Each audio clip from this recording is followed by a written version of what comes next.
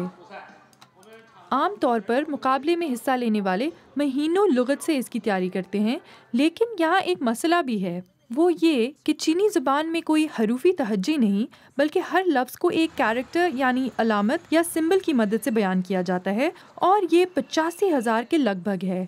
لیکن روز استعمال کیے جانے والے اسمارٹ فونز اور کمپیوٹرز کی وجہ سے لوگ ان کیریکٹرز کو لکھنا آہستہ آہستہ بھولتے جا رہے ہیں۔ یہ شخص انگوٹھے کے کیریکٹر کو بھی بھول گیا ہے، اور انہیں مینڈک لکھنا اتنا ہی مشکل لگا، جو کہ انگریزی میں تو آسان ہے لیکن چینی زبان میں مشکل، اور کوئی بھی سادہ سا لفظ چھینک نہ لکھ سکا۔